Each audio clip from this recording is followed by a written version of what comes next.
Hola, ¿qué tal, youtubers? Continuamos con la lección número 14 del libro Daniel. Lección 14. Reyes en guerra. Existe un juego de mesa llamado War o Guerra, en el cual los participantes representan naciones que están en guerra. Nadie sabe quién vencerá. Es un juego de estrategia y suerte. En la descripción de eventos que todavía deben ocurrir, el profeta describe innumerables conflictos en los que están envueltos los hijos de Dios y sus perseguidores. Pero al contrario del juego mencionado anteriormente, en estos conflictos, Dios revela de forma precisa el futuro de las naciones y el establecimiento de su reino eterno. Muy bien, aprendiendo juntos.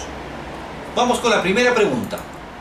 ¿Cuántos reyes se levantarían todavía en Persia? Su respuesta la encontramos en Daniel capítulo 11, versículo 2. Daniel capítulo 11, versículo 2, escuchemos. Y ahora yo demostraré la verdad. He aquí que aún habrá 3 reyes en Persia, y el cuarto se hará de grandes riquezas, más que todos ellos, y al hacerse fuerte con sus riquezas, levantará a todos contra el reino de Grecia.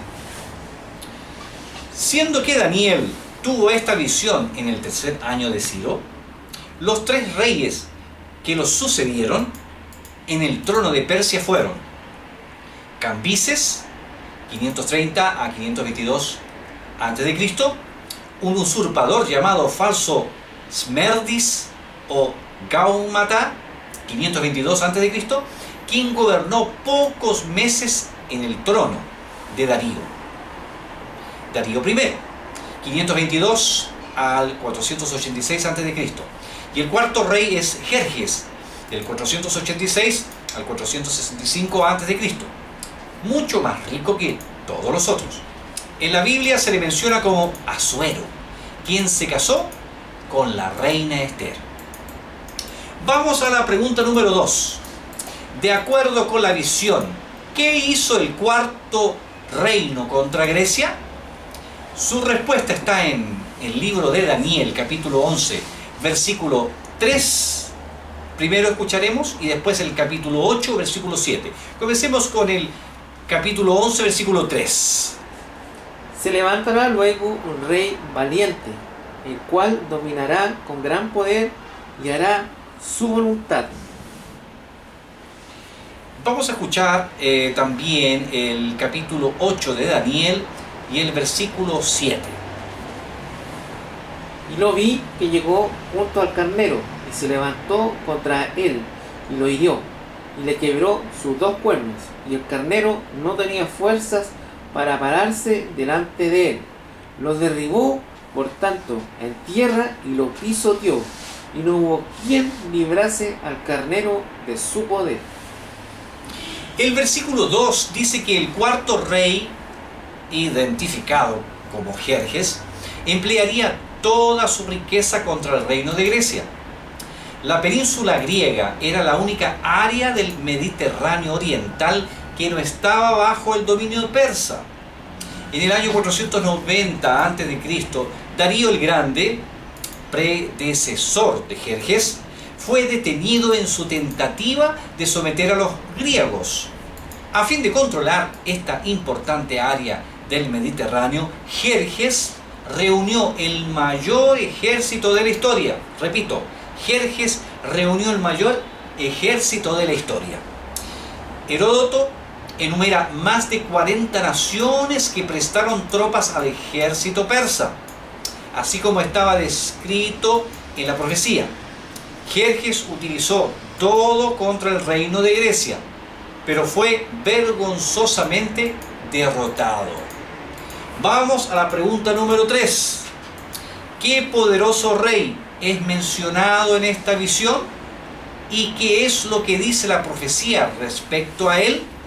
Su respuesta está en el libro de Daniel, capítulo 11, versículos 3 y 4. Escuchemos. Se levantará luego un rey valiente, el cual dominará con gran poder y hará su voluntad. Pero cuando se haya levantado, su reino será quebrantado y repartido hacia los cuatro vientos del cielo, no a sus descendientes, ni según el dominio con el que él dominó, porque su reino será arrancado y será para otros fuera de ellos. El rey poderoso es Alejandro el Grande, cuyo ejército conquistó en tiempo relámpago el vasto territorio del imperio persa. La descripción nos recuerda que en Daniel capítulo 8 versículo 7 se dice que el carnero Medo-Persia fue derrotado vergonzosamente por el macho cabrío, que es Grecia. Pero que en el auge de su poder, el reino de Alejandro se quebraría y se dividiría entre sus generales. Y ahora la profecía vuelve a recalcar que su reino no sería para su descendencia. Caída y sucesión del imperio griego. Alejandro el Grande alcanzó el auge de su carrera a la edad de 32 años, pero después de pasar 2 días bebiendo sin límites fue tomado por una fiebre y murió en el año 323 a.C. Alejandro fue sucedido por su hijo, nacido poco después de su muerte, y en su medio hermano demente Felipe. Nadie de su familia inmediata era capaz de mantener unidos los territorios que él había conquistado. Entonces los generales de Alejandro asesinaron al hijo y al hermano de Alejandro y dividieron el reino entre ellos, conforme está escrito en Daniel capítulo 11 versículo 4. El imperio griego fue dividido en 4 partes, 4 vientos, sucedidos por sus 4 generales y no por un descendiente, pues su familia ya había sido extinguida.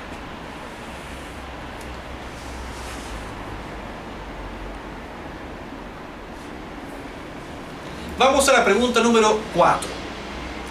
Conforme a la visión, ¿qué generales o reyes se destacaron entre los otros? Su respuesta está en el libro de Daniel, capítulo 11, versículo 5. Escuchemos. Y se hará fuerte el rey del sur, mas uno de sus príncipes será más fuerte que él, y será poderoso, su dominio será grande. El imperio de Alejandro fue dividido entre 4 sucesores. Desde el punto de vista de los judíos que vivían en Judá, las divisiones más importantes del imperio griego fueron Siria, incluyendo la provincia de Babilonia, la cual se ubica al norte de ellos, y Egipto, que se encontraba al sur. Estas dinastías fueron conocidas como los Ptolomeos en Egipto y los Seleucidas en Siria, en base a los nombres de sus primeros gobernantes, Ptolomeo I y Seleuco I, respectivamente. Repito, Ptolomeo I y Seleuco I, respectivamente. ¿Por qué razón la profecía dedica una atención especial a estos territorios del imperio de Alejandro? Respondamos, por la simple razón de que uno y después del otro controlaron el territorio del Israel. Desde el punto de vista de la historia de la redención, los acontecimientos políticos adquieren significado en el momento en que se relacionan con el pueblo de Dios. Vamos a la pregunta número 5. ¿Qué planearon estos reinos para mantener la paz entre sí? Vamos a encontrar su respuesta en Daniel capítulo 11, versículo 6. Al cabo de años harán alianza, y la hija del rey del sur vendrá al rey del norte para hacer la paz. Pero ella no podrá retener la fuerza de su brazo, ni permanecerá él, ni su brazo, porque será entregada ella y los que la habían traído, asimismo su hijo y los que estaban de parte de ella en aquel tiempo. Al cabo de años, por el 250 a.C., el rey del sur, Ptolomeo II, Filadelfo, y el rey del norte en ese tiempo, Antíoco II, o Teos, formaron una alianza sellada por el matrimonio diplomático de Berenice con Antíoco, y cuando Ptolomeo murió, este convenio se rompió y Laodices, primera esposa de Antíoco, tramó las muertes de Antíoco, de Berenice y su hijo, y colocó en el trono a su propio hijo, Seleuco II. En todo este relato encontramos algo extraordinario. La Biblia lo predijo con detalles. Todos estos acontecimientos, 300 años de que ocurriesen. Esto nos habla acerca de nuestro gran Dios. Nos dice que Él conoce todas las cosas y conduce el rumbo de la historia en dirección del evento más esperado, su glorioso retorno. Hasta este punto hemos visto que la profecía del capítulo 11 comienza con la descripción de los reyes persas y continúa con Alejandro el Grande. Enseguida, el esbozo profético cambia para Antíoco y Ptolomeo, generales de Alejandro, quienes protagonizan después de la desintegración del imperio. Daniel capítulo 10, capítulos 10, 11 y 12, presentan una visión progresiva de los temas tratados en las profecías anteriores, ya no a partir de Babilonia, sino pasa directamente o rápidamente por la decadencia y la caída del imperio romano. Sí, del imperio y caída del imperio medo-persa. ¿Sí? La ascensión y la caída del imperio griego, para seguidamente focalizar su atención en Roma pagana y papal, representadas por las piernas y pies de la estatua del capítulo 2, por el animal terrible y espantoso del capítulo 7 y el cuerno pequeño de los capítulos 7 y 8 de Daniel. Vamos a la pregunta número 6. ¿Cómo podemos estar seguros que los versículos 21 en adelante se refieren a Roma pagana y papal? Su respuesta están en el capítulo 11 de Daniel, comenzando por el versículo 21 y 22 primero escucharemos, y posteriormente otros versículos que lo mencionaremos con anterioridad. Versículos 21 y 22 y 28. Y le sucederá en su lugar un hombre despreciable, al cual no darán la honra del reino, pero vendrá sin aviso y tomará el reino con halagos. Las fuerzas enemigas serán barridas delante de él como con inundación de aguas. Serán del todo destruidos junto con el príncipe del pacto.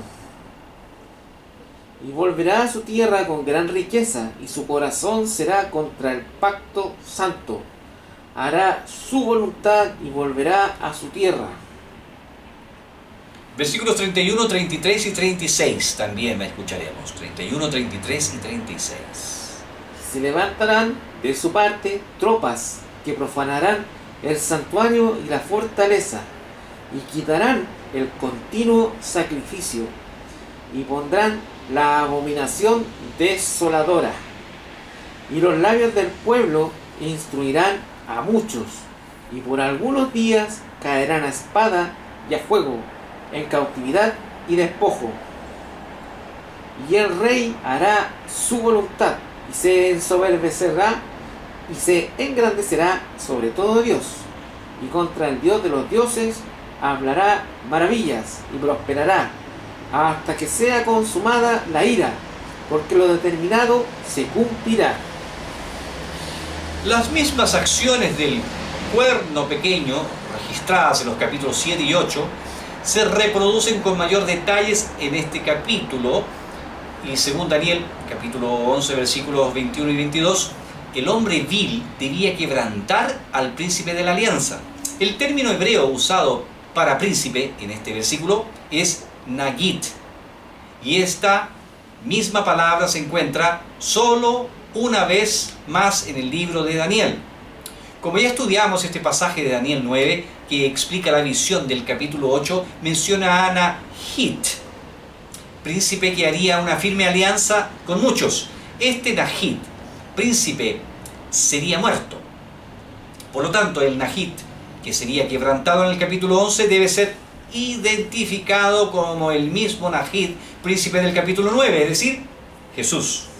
Tanto la muerte de Cristo como la destrucción de Jerusalén se dieron durante el dominio del Imperio Romano, en la fase pagana. Así, podemos interpretar con seguridad que el poder mencionado en los versículos 21 en adelante se refiere tanto a Roma pagana como a Roma papal. Vamos a la pregunta número 7. ¿Qué hará este hombre vil contra el santuario? Su respuesta está en Libro de Daniel, capítulo 11, versículo 31. Repito, Daniel capítulo 11, versículo 31. Escuchemos, por favor. Y se levantarán de su parte tropas que profanarán el santuario y la fortaleza, y quitarán el continuo sacrificio, y pondrán la abominación desoladora. Conforme ya fue estudiado, el cuerno pequeño profanaría el santuario, retirando, a tamid, o sacrificio diario o continuo. Los servicios diarios y el servicio anual del santuario representaban el sacrificio de Jesús y su ministerio sumo sacerdotal en el santuario celestial. El cuerno pequeño estableció un sistema sacerdotal paralelo al de Cristo, implementando la confesión con su consecuente perdón de pecados y los ritos de la misa en lugar de la obra mediadora de Cristo como nuestro sumo sacerdote en las cortes celestiales. Vamos a la pregunta número 8. Pregunta número 8. ¿Qué más hizo este poder contra los santos del Altísimo? Vamos a escuchar la respuesta, que está en el capítulo de Daniel, el libro de Daniel, capítulo 11, versículo 33 primero. Capítulo 11, versículo 33. Y los sabios del pueblo instruirán a muchos, y por algunos días caerán a espada y a fuego, en cautividad y despojo. También tenemos el capítulo 12 y versículo 7. Vamos a escuchar Daniel capítulo 12, versículo 7. Y oí al varón vestido de lino, que estaba sobre las aguas del río, el cual alzó su diestra y su siniestra al cielo, y juró por el que vive por los siglos, que será por tiempos y la mitad de un tiempo. Y cuando se acabe la dispersión del poder del pueblo santo, todas estas cosas serán cumplidas. Y escucharemos el capítulo 7 y versículo 25. Y hablará palabras contra el Altísimo, y a los santos del Altísimo quebrantará, y pensará en cambiar los tiempos y la ley, y serán entregados en su mano hasta tiempo y tiempos y medio tiempo. Hemos escuchado las respuestas entonces en este capítulo y vamos a proseguir. El profeta vio cómo el verdadero pueblo de Dios, que siempre estuvo determinado a compartir la gloriosa verdad del Evangelio, enfrentaría persecuciones y dificultades impuestas por Roma. Esta iglesia apóstata utilizó la fuerza, la tortura, la Inquisición para eliminar a todo aquel que enseñase o siguiese ideas diferentes a las que ella enseñaba. Vamos a la pregunta número 9. ¿Qué fin tendrá este poder perseguidor del pueblo de Dios? Su respuesta está en Libro de Daniel, capítulo 11, versículo 45. ¿Qué fin tendrá este poder perseguidor del pueblo de Dios? Y plantará las tiendas de su palacio entre los mares y el monte glorioso y santo, mas llegará a su fin y no tendrá quien le ayude. Finalmente, el pueblo de Dios será liberado y triunfará con Cristo. Dios es justo. Él conoce todas las cosas, ve el futuro y sabe lo que usted está sintiendo. Él conoce su dolor cuando la muerte le arrebata a un ser querido. Él conoce su soledad cuando usted se siente rechazado o abandonado. Pero si usted se lo permite, Él le confortará y le dará seguridad de que todo lo que le provoca dolor terminará cuando llegue el más grande y más esperado de todos los acontecimientos, el regreso glorioso de nuestro Señor y Salvador Jesucristo. Querido amigo, amiga, comprendo que Dios es soberano. Le invito a hacer esta decisión conmigo. Comprendo que Dios es soberano y que dirige la historia de las naciones y que en breve volverá. Por esto deseo tomar las siguientes decisiones. Veamos. Primero, entregar mi corazón a Jesús y pedirle que me ayude a confiar plenamente en Él, incluso en los momentos más difíciles de la vida. Segunda decisión, intente pensar conmigo, estimado amigo, prepararme para encontrarme con Jesús, mi Salvador y mi Señor. Y por último, mi tercera decisión, anunciar a otros las verdades del Evangelio y compartir la gran enseñanza de que Jesús pronto volverá. Recuerde que debe hacer su decisión en forma personal y Dios no le fallará y le escuchará de lo más profundo de su corazón. Nos despedimos hasta la próxima lección número 15. Página Profeta 3, Daniel, en YouTube. Adiós.